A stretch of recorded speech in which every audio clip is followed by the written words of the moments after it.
दुनिया की सबसे छोटी बाइबल जिसे केवल एक पेंसिल की नोक पर बनाया गया है, और एक 9 साल का बच्चा कैसे बन गया खरबपति, और बचपन में एक चूहे पकड़ने वाला बच्चा कैसे बन गया दुनिया का सबसे ताकतवर इंसान। तो बने रहिए इस नई वीडियो के आखिर तक। नंबर 9। दोस्तों, क्या आपको पता है कि दुनिया की सबसे छोटी बाइबल इतनी छोटी है कि ये एक कलम की नोक पर फिट हो सकती है। जी हाँ, वैज्ञानिकों ने ओल्ड टेस्टामेंट बाइबल के 1.2 मिलियन वर्ड्स को सिलिकॉन डिस्क पर उकेरकर दुनिया की सबसे छोटी बाइबल बनाई है। इस बाइबल को नैनो बाइबल भी कहा गया है। नंबर 8। दोस्तों, वो कहते हैं ना कि हुनर किसी का मोहताज नहीं होता। नागपुर के स्वप्निल चौपकर ने कुछ ऐसा ही करके दिखाया है। 22 साल के स्वप्निल के पास कार खरीदने के पैसे नहीं थे, इसलिए उन्होंने खुद कार बनाने का निश्चय किया और मारुति 800 स्क्रैप से फॉर्मूला 1 मॉडल कार बना डाली। स्वप्निल बताते हैं कि इस कार को बनाने में उन्हें 1 साल का समय लगा और इसे बनाने में 1 लाख रुपए की लागत आई। इसी कमाल के फैक्ट पर प्लीज वीडियो को लाइक कर दीजिए। नंबर 7। दोस्तों, एक 9 साल के बच्चे के पास क्या होगा? कपड़े, क्रिकेट किट, वीडियो गेम्स, खिलौने, किताबें, कलरिंग बुक आदि। लेकिन आज हम आपको दुनिया के सबसे कम उम्र के बिलियनियर से मिलाने जा रहे हैं। नाइजीरिया के महज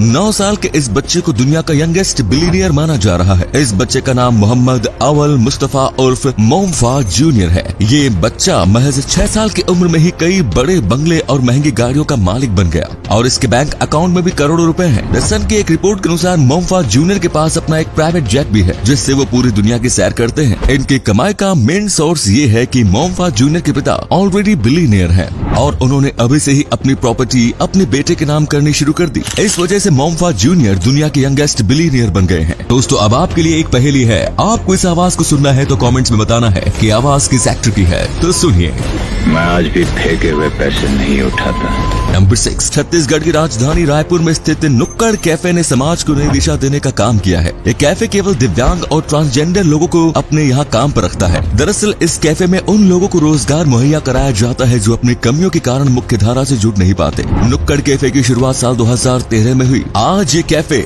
यूथ के साथ सीनियर सिटीजन का भी ठिकाना है। रोजाना बड़ी संख्या में लोग यहाँ किताबें पढ़ने व रंगभूमि में कलाकार अपनी प्रस्तुति देने आते हैं। इस कैफे की खासियत है कि यहाँ प्रवेश करते ही आपको अपना फोन जमा करना होता है। इसके बाद आपको यहाँ स्पेशल डिस्काउंट दिया जाता है। नंबर 5। दोस्तों, आप फेस्टिवल्स कैसे सेलिब्रेट करते हैं? शायद अपने परिवार के लोगों में खुशियाँ बांटकर। लेकिन आज हम आपको जिस शख्स के बारे में बताने जा रहे हैं, उसने बिना खुद की परवाह किए लोगों के बीच खुशियाँ बांटकर अपने फेस्टिवल को सेलिब्रेट किया। यह घटना साल 2019 की है, जब एक शख्स ने क्रिसमस से 2 दिन पहले एक बैंक लूट लिया और सारे पैसे सड़क पर फेंक कर चिल्लाया, मैरी क्रिसमस। इसके बाद वो पास की स्टारबक्स कॉफी शॉप में गया और वहाँ बैठकर अपने गिरफ्तार होने का इंतजार करने लगा। दोस्तों, इस शख्स को लेकर आपकी क्या राय है? कमेंट्स में जरूर बताएं। नंबर 4। दोस्तों, मगरमच्छ से तो हर कोई डरता है, लेकिन क्या आपको पता है कि एक ऐसी चिड़िया भी है जिसे मगरमच्छ का कोई खौफ नहीं है? खौफ तो छोड़िए, ये मगरमच्छ के मुंह के अंदर से जिंदा लौट आती है। दरअसल इजिप्टियन प्लोवर नाम का ये पक्षी मगरमच्छ के दांतों के बीच फंसा खाना खाता है। दांतों के बीच से खाना निकालने के लिए इस पक्षी को मगरमच्छ के मुंह में घुसना पड़ता है। इस वजह से इसे क्रोकोडाइल बर्ड भी कहते हैं। इस पक्षी की वजह से मगरमच्छ के दांत साफ हो जाते हैं और इस पक्षी का पेट भी भर जाता है। नंबर 3। ब्रिटेन की क्वीन एलिजाबेथ द्वितीय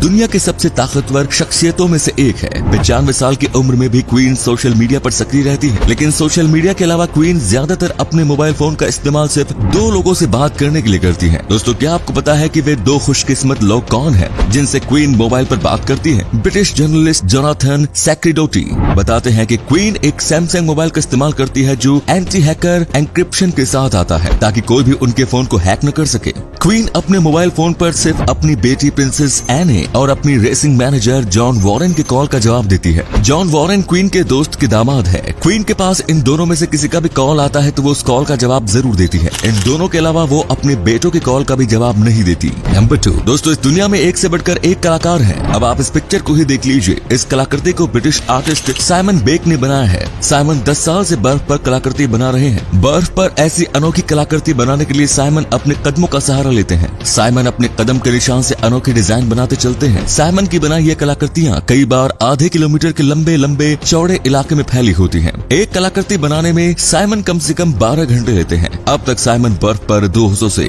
ज्यादा कलाकृति बना चुके हैं। नंबर 1। रूस और यूक्रेन के बीच महीनों से चल रही खींचातानी ने एक भयानक मोड़ ले लिया। लेकिन क्या आपको पता है कि व्लादिमीर पुतिन रूसी सत्ता के शिखर तक कैसे पहुँचे हैं? चलिए हम आपको बताते हैं। रूस के राष्ट्रपति व्लादिमीर पुतिन की कहानी शुरू होती है सोवियत संघ के के लेनिनग्राड यानी आज के समय के सेंट पीटर्सबर्ग से, जहां पर रहने वाले व्लादिमीर रोविच पुतिन और मारिया इवानोवना के घर पर 7 अक्टूबर 1952 को उनके तीसरे बच्चे का जन्म होता है, जिसको नाम दिया जाता है व्लादिमीर पुतिन। व्लादिमीर पुतिन से पहले उनके 2 बच्चों के बचपन में ही बीमारी से मौत हो गई थी। व्लादिमीर पुतिन का बचपन में उनके बड़े उम्र के लड़कों के साथ झगड़ा होता रहता था, इसीलिए उन्होंने बचपन से ही जूडो सीख लिया। पुतिन के पिता सोवियत नेवी में थे, तो माँ एक फैक्ट्री में काम करती थी। सितंबर 1960 से उन्होंने अपने घर के पास के स्कूल से पढ़ाई की। सेंट पीटर्सबर्ग स्टेट यूनिवर्सिटी से उन्होंने कानून की पढ़ाई की। लॉ में ग्रेजुएट पुतिन ने 1975 में सोवियत संघ की खुफिया एजेंसी KGB को ज्वाइन किया और रूस के जासूस बन गए। 1980 के दशक में उन्हें जर्मनी में तैनात किया गया। 16 सालों तक पुतिन ने बतौर जासूस काम किया, फिर इस्तीफा देकर राजनीति में आ गए। 1991 के आखिर में जब सोवियत संघ टूटा तो 25 दिसंबर 1991 को सोवियत संघ के राष्ट्रपति मिखाइल गोर्बाचेव ने अपने पद से इस्तीफा दे दिया। तब रूस के नए राष्ट्रपति बोरिस येल्त्सिन को सत्ता मिली। औपचारिक रूप से सोवियत संघ को खत्म करने और रूस के राष्ट्रपति भवन पर रूसी झंडा फहराने के दौरान बोरिस और पुतिन के बीच नजदीकियां बढ़ गई। धीरे धीरे दोनों के बीच अच्छा बॉन्ड बनता गया। वर्ष 1999 में येल्त्सिन ने पुतिन को प्रधानमंत्री बना दिया। 31 दिसंबर 1999 को येल्त्सिन ने राष्ट्रपति पद से इस्तीफा दे दिया। तब पुतिन ने